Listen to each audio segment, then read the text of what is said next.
அன்பான உறவுகளுக்கு வணக்கங்க. தமிழ்ச்செல்வி என் குழந்தை என்கிட்ட தான் இருக்கணும் அப்படிங்கிறாங்க. ஏன்னா, அவரு பார்த்தீங்கன்னா 2 பிள்ளையும் அம்மாவும் தாங்கிட்டே இருக்கணுங்கிறாங்க. அதெல்லாம் முடியாதுங்கிறாங்க. ஆனா குழந்தைங்களுக்கு உடம்புக்கு முடியாம போகுதுங்க.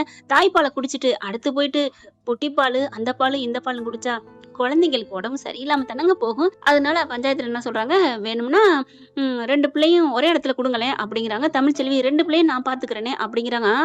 அதெல்லாம் சரிப்பட்டு வராது அப்படின்னு சேது சொல்றாங்க.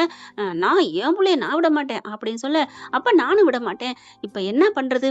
ஒண்ணும் புரியலையே. வேணா அப்படின்னு பாக்குறாங்க தமிழ்ச்செல்விய. என்ன எதுக்கு பாக்குறீங்க? நானா? அப்படிங்கிறாங்க. இல்லம்மா பிள்ளைங்களுக்காக ஒரு 4 நாள் அங்க போய் இருக்கலாமே. அதெல்லாம் முடியவே முடியாது அப்படின்னு தமிழ்ச்செல்வி சொல்றாங்க. அடுத்து இவரு சேத கேட்டா, நீ போய் வேணா அங்க போய் இருக்கலாமே அப்படிங்கல. நான் எப்படி அந்த வீட்டுல அதெல்லாம் முடியாது. எப்பா உங்க 2 பேருக்கும் வரட்டு கௌரவம் தான் முக்கியமா? என்ன நினைச்சிட்டு இருக்கீங்க? ஆண்டவன் அவன் புள்ள இல்ல நினைச்சிட்டு இருக்கீங்களா? ஒவ்வொருத்தரும் ஏங்கிக்கிட்டு இருக்காங்க. உங்களுக்கு 2 குழந்தைய கொடுத்துருக்காங்க. 2 குழந்தை இப்படி பந்தாடுறீங்களேப்பா. உங்களுக்கு எல்லாம் மனசாட்சி இல்ல? மனசை தொட்டு சொல்லுங்கய்யா. என்னையா உங்களுக்கு எல்லாம் அப்படி பெரிய தீராத பிரச்சனை? என்ன நினைச்சிட்டு இருக்கீங்க அப்படின்னு சொல்ல, அதெல்லாம் இல்ல அப்படிங்கிறாங்க. உடனே தமிழ்ச்செல்வியும், இங்க பாருங்க அதெல்லாம் முடியாது. அவங்கதான் ஏற்கனவே கல்யாணம் ஆயிடுச்சு. அவங்கள போய் பண்ணிக்கிட்டு என்ன பண்ண முடியும் அப்படிங்கிறாங்க. அதுக்கப்புறம் பாப்பா என்ன பண்ணுது, சரி நான் வேணா ஒரு ஐடியா சொல்றேன் அப்படிங்கிறாங்க. என்ன பண்ணலாம் அப்படிங்கல. இந்த குழந்தைய ஒரு 4 நாளைக்கு என் பேத்திய வச்சிருக்கட்டும் சேது. என்ன பார்த்தா என்ன பேசுற? அங்க போயிருந்தனா அவளுக்கு பேசுறியா? இங்க பாருடா, உன் பிள்ளைகளுக்கு தாண்டா நான் பேசுறேன். ஏன்டா விளங்காதவனா இருக்க அப்படிங்கல. இப்போ ஒண்ணும் இல்ல, பிள்ளைய நீ அங்க கொடுக்க மாட்டேங்கிறீல, ஒரு 4 நாள் வந்து இரேன், நான் தான் இருக்கேன்ல. அதெல்லாம் முடியாது அப்படிங்கிறாங்க.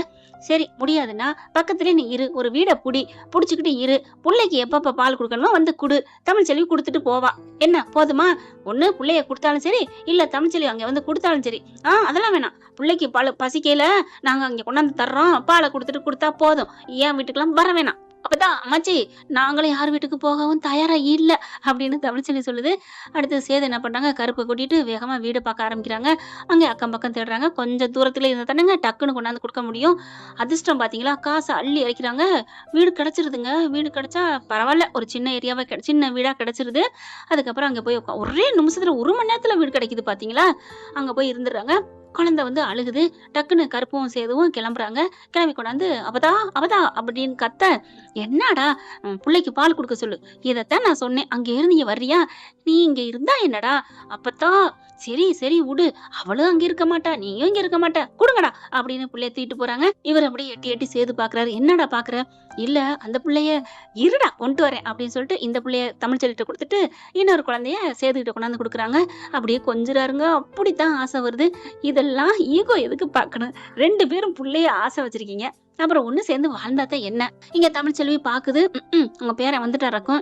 இந்த பிள்ளைய ஒரு 4 நாளைக்கு என்ன நம்பி விட மாட்டாரா அம்மாச்சி அப்படிங்கல. சரி விடுடி, ஏன் நீ கொடுப்பியா? நீ 2 பிள்ளைங்க கூட? அதெல்லாம் முடியாது.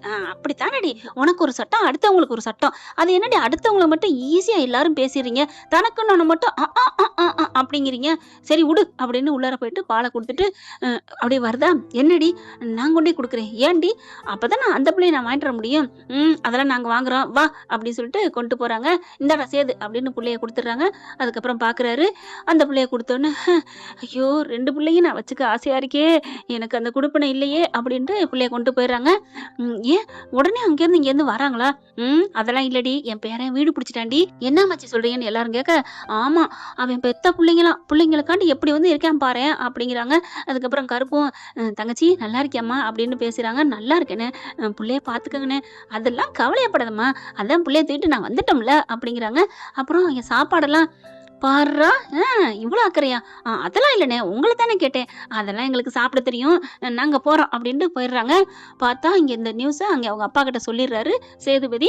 நான் இந்த மாதிரி வீடு பிடிச்சிட்டேன்ப்பா, நாங்க தங்கி இருக்கிறோம், பிள்ளைக்கு நல்லா ஆகுற வரைக்கும் அங்கதான் இருப்போம். ஏயா எதுக்குயா அப்படிங்கிறாங்க. ஏன்பா என்ன எதுக்குன்னா, இல்ல வீடு 4 நாளைக்கெல்லாம் காசு பணத்தெல்லாம் பார்க்க கூடாதுப்பா. காசு பணத்துக்காக நான் சொல்லலடா. 4 நாளைக்கு நீ ஏன்டா வீடை பிடிச்சிட்டு அங்கே இருக்கலாமே, நமக்கு தான் அப்பதான் இருக்குல்ல. வேணாப்பா வேணாம், என் பிள்ளைக்கா நான் இங்க வீடு எத்தனை வீடு வேணாலும் எடுக்க ரெடி. அவ வீட்டுல நான் போயிருக்க மாட்டேன். உன் பிள்ளைய மட்டும் அவ வச்சு பால் கொடுத்து சீராட்டி அனுப்புவாளாம், இவர் கொஞ்சம் வரான். ஆனா அவங்க வீட்டுல மட்டும் இருக்க மாட்டான். என்னங்க லாஜிக்கு? அதுக்கப்புறம் போனை வச்சுட்டு, மோகனா என்னங்க இங்க வா, உனக்கு ஒரு நல்ல நியூஸ். என்ன? ஏதோ கிழமை சொல்ல போறேன். ஐஸ்வர்யாவும் சித்ராவும் அவங்க அம்மா கூட்டிட்டு வர. ஒண்ணு இல்ல, நம்ம பிள்ளைக்கு முடியல. ஆமா அதுக்கு என்னப்பா? ஒண்ணு இல்ல, நம்ம பிள்ளைக்கு முடியல, அதனால சேது ஒரு ஐடியா பண்ணி அங்கே தங்க முடிவெடுத்துட்டான். மாமா என்ன சொல்றீங்க? தமிழ்ச்செல்வி வீட்டுல சேது தங்க போறானா? என்ன ஏன் ஏன் இவ்வளவு பறக்குற? அவன் அங்கே வீடு பிடிச்சு தங்குறானா. அப்பா அதான் நான் பார்த்தேன் அப்படின்னு ஈஸ்வரி சொல்ல, உனக்கே இவ்வளவு துடிக்குது, ஏன் தங்குன என்ன? அது அவன் புள்ள இருக்கிற வீடு தானே, அவன் பொண்டாட்டி இருக்கிற வீடு தானே. உடனே ஐஸ்வர்யா வந்துட்டு, மாமா என்ன பேசுறீங்க? என்ன என்ன பேசுறேன்னா, நீ கேட்டாலும் கூட பரவாயில்ல, அதையே உங்க ஆன்ட்டி உங்க அத்தை சொல்லணும் அப்படிங்கல. என்ன மாமா அவரு ஏன் அங்க வீடு எடுத்து தங்கணும்? பின்ன என்னம்மா பிள்ளைக்கா 4 நாளைக்கு இருக்கிறான், இதுல என்ன இருக்கு? அட்ரஸ் கேளுங்க, நாங்க போகணும் அப்படின்னு சொல்ல, ஏன் நீ அங்க போய் என்ன பண்ண போற? போகணுமாம்மா அப்படிங்கிறாங்க. அப்புறம் சேது கால் பண்ணி, எங்கப்பா இருக்கிற? அவரு அட்ரஸ் சொல்லிடுறாரு, பக்கத்துலதான், தமிழ்ச்செல்வி வீட்டு பக்கத்துலதான் அப்படின்ட்டு. உடனே எல்லாரும் கிளம்பி போறாங்க. ஏன்னா ஐஸ்வர்யா மொத்த ஆள கிளம்பவும் மோகன் என்ன பண்ணுது, வாங்குங்க நம்மளும் போவோம், எனக்கு பார்க்கணும் போல ஆசையா இருக்கு, சாயந்தரம் ஆயிடுச்சுல, காலையில பார்த்தது பிள்ளை அப்படின்னு சொல்லிட்டு எல்லாரும் கிளம்பி போறாங்க. அங்க பார்த்தா புள்ள அப்பதான் அழுகு போகுது, ஏன்னு கத்துது பாலுக்கு, ஏன்னா காலைல கொடுத்தது இல்லையா. சேது என்ன பண்றாரு, கருப்பு கிட்ட, மாமா வாங்க நம்ம கிளம்புவோம் அப்படின்னு சொல்லிட்டு கொண்டு போய் பிள்ளைக்கு பாலை கொடுக்க வச்சுட்டு இருக்காங்க. அங்க வாசல்ல நின்னுகிட்டு இருக்காங்க. இவங்க எல்லாம் அந்த வீட்டுக்கு போயிட்டு, என்ன வீட்டுல ஆளை காணுமேன்னு சேதுக்கு போன் அடிக்கிறாங்க. நான் தமிழ்ச்செல்வி வீட்டுல தான் நிக்கிறேன். ஏண்டி உன் புருஷன் என்னடி அங்கேயே போயிட்டான்? ஆமா ஆண்டி. இதுங்க 3 பேசுதுங்க. என்னடா அப்படின்னு கரெக்டா அந்த வாசல்கிட்ட வண்டி நிக்குது. இவங்க சேதுவும் கருப்பும் நின்னுகிட்டு இருக்காங்க. என்ன மாமா இவர் ஏன் இவ வீட்டுல வாசல்ல நிக்கணும்? அவ தந்திரமா பாத்தியா சாதிச்சுட்டா, நம்ம எல்லாரையும் அவ வீட்டு வாசல்ல நிக்க வச்சுட்டாலே. சரி விடு, இப்ப என்ன ஈஸ்வரி, இப்ப என்ன நம்ம என்ன அவளுக்காக வந்து நிக்கிறோம், நம்ம பிள்ளைக்காக தான் நிக்கிறோம். போன் அடிக்கிறாங்க. சேது இங்க இருந்து பாக்குறாரு. அப்பா அந்த வந்துடுறேன் அப்படிங்கிறாங்க. பாலை கொடுத்துட்டு தமிழ்ச்செல்வி பிள்ளைய கொண்டாந்து கொடுக்குது. பிள்ளைய வாங்கிக்கிட்டு கிளம்புறாங்க. அம்மாச்சி என்ன பண்ணுது, என்னடா உன் அத்தை வந்துட்டானாக்கா, சரி இப்ப என்ன வந்தா என்ன, நாங்க போறோம் அப்படின்னு கிளம்ப, அம்மாச்சி அந்த பிள்ளைய பாத்துக்குங்க, அவதான் பத்திரமா பாத்துக்குங்க அப்படின்னு கிளம்புறாரு. தமிழ்ச்செல்வி எல்லாரையும் பாக்குது. பாத்தீங்களா அம்மாச்சி வந்துருச்சுங்க, ஒரு நிமிஷம் விட்டுருக்காளன்னு பாத்தீங்களா? உனக்கு என்னடி, உனக்கு தான் அவன் மேல பிடிப்பே இல்ல, அவனை யார் தேடினா என்ன, எங்க போனா உனக்கு என்ன? ஆமாமா எனக்கு என்ன அப்படின்னு போறாங்க. அப்பதான் கிழவி நினைக்குது, அப்பதான் கிழவி என்ன சொல்லக்கூடாது, நல்ல மனசு இருக்கு இல்லையா. அவங்க என்ன பண்றாங்க, பரவாயில்லையே அப்போ தான் புருஷனை அப்படியே தேடுறாங்க, யாரெல்லாம் தேடுறாங்கன்னு பொறாம இருக்குன்னு நினைக்கிறாங்க. சேதுவும் கருப்பும் இங்க வாசலுக்கு போறாங்களா. அப்பத்தாவும் வந்துருதுங்க மெல்ல மெல்ல ஆட்டி ஆட்டிக்கிட்டு, என்னடா ராஜாங்கம் நல்லா இருக்கியா? நல்லா இருக்கேம்மா, நீ நல்லா இருக்கியா? எனக்கு என்னடா குறை, என் ஆத்தா வீட்டுல நான் இருக்கேன்டா. இதுக்கு ஒன்னும் குறைச்சல் இல்ல அப்படின்ட்டு. பிள்ளைக்கு இப்ப எப்படி இருக்கு? இப்ப பரவாயில்லன்னா இப்ப வீட்டுக்கு போலாமே. அங்கே போன மறுபடியும் முடியாம வந்தா யார் அங்க இருந்து வருவாங்க அப்படின்னு கருப்பு சொல்ல, முதல்ல இவனுக்கு தான் ஒரு பாயாசத்தை போடணும் அப்படின்னு 3 பேர் குசு குசுன்னு பேசுறாங்க. அடுத்து அவங்க ரூமுக்கு போவோம், வாங்க போவோம் அப்படின்னு இங்க போனா, என்னடா சின்னோண்டு ரூம்பா இருக்கு, ஒரு ஹால் தான் இருக்கு, இதுக்கு எப்படி படுப்பீங்க? கிச்சன் தான் இருக்கு, ஒரு சின்ன ரூம்பா, இது என்ன சாமி ரூம்பா, இது என்னது அப்படிங்கல. போதும் எனக்கு போதும், என் பிள்ளைக்கு ஆத்தா அப்படிங்கிறாங்க. உடனே பாக்குது ஈஸ்வரி இருந்துட்டு, ஏய் நீ இங்கே தங்குவேன்னு சொல்லுடி. இங்கேயா? அத்தை ஆண்டி இந்த வீட்டுல ஒண்ணுமே இல்ல, நான் எப்படி இருப்பேன்? ஏய் உனக்கு உன் புருஷன் முக்கியமா, யார் முக்கியம்? சரி ஆண்டி. மாமா நான் இங்கே இருந்துக்கிறேன். ராஜாங்கம் மோகனா எல்லாரும் கிளம்புறாங்க. இங்கே இருக்கிறியா? நீ எதுக்கு இங்க இருக்க? இல்ல நான் அவர் இருக்கல, பிள்ளைய பாத்துக்கணும்ல அப்படி சொல்றாங்க. கருப்பு என்ன பண்றாரு, இல்ல மலர் இங்க இருந்துக்கட்டும் அப்படிங்கல, நான் இருக்கிறேன்.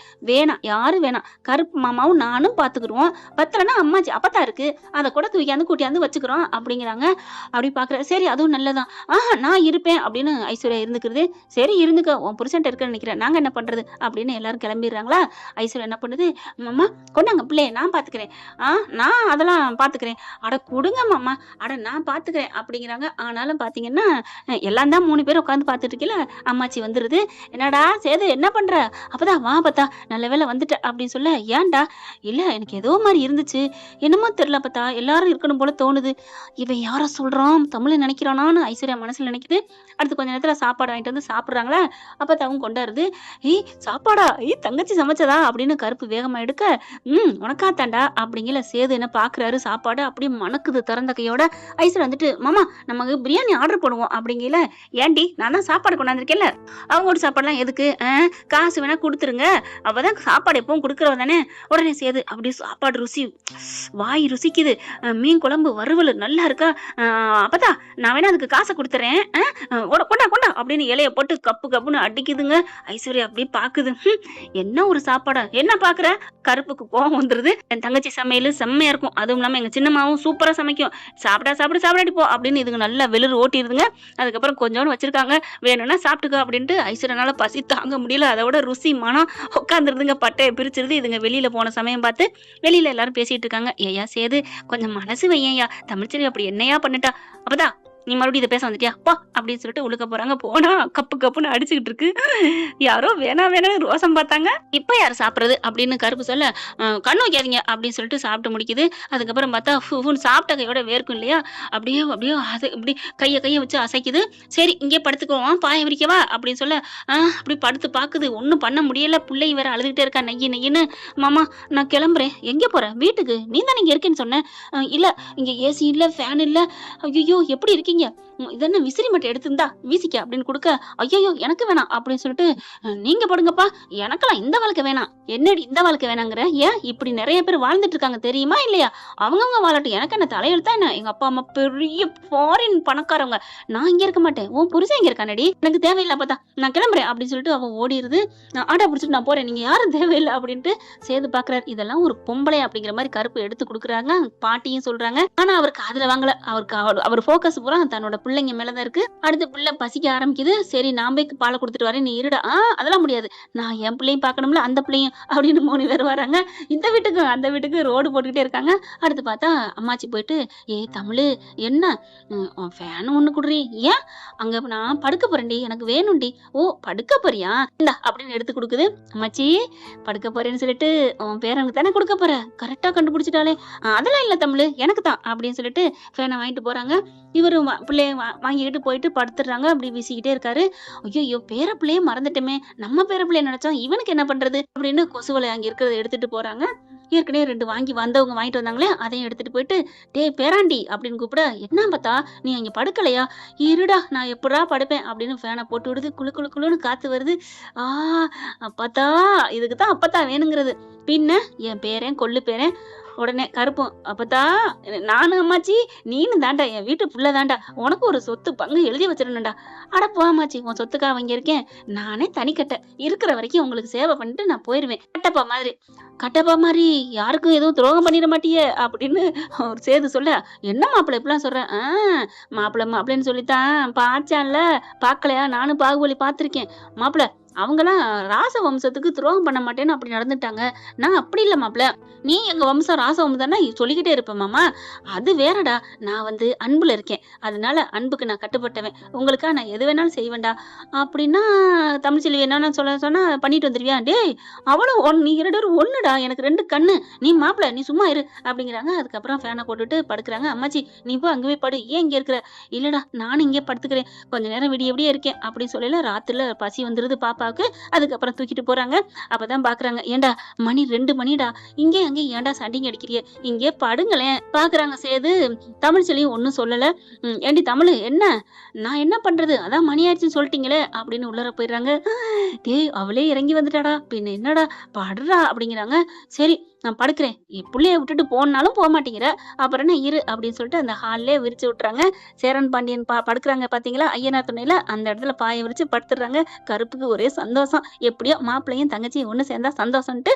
என்ன ஃப்ரெண்ட், இப்படிலாம் போனா நல்லா தானே இருக்கும். பார்க்கலாம் என்ன நடக்க போகுதுன்னு. இந்த பதிவு உங்களுக்கு பிடிச்சிருந்துச்சுன்னா அவங்க பொண்ணான கையில் ஒரு லைக்கை போட்டு சப்ஸ்கிரைப் பண்ணி ஆதரவு கொடுங்க அன்பு உறவுகளே. Thank you friends. இந்த வீடியோ உங்களுக்கு பிடிச்சிருந்தா தயவு செய்து லைக் பண்ணுங்க. இன்னும் அப்டேட்ஸ்க்காக சேனலை சப்ஸ்கிரைப் பண்ண மறக்காதீங்க. நம்ம கிட்ட இருக்க எல்லா சேனல்ஸோட லேட்டஸ்ட் வீடியோ அப்டேட்ஸ்க்காக மேல ரைட் சைடுல காட்டுற லிங்கை கிளிக் பண்ணி வாட்ஸ்அப் குரூப்ல ஜாயின் பண்ணுங்க. உங்களிடம் விடைபெறுவது நான் உங்கள் மெஹர்.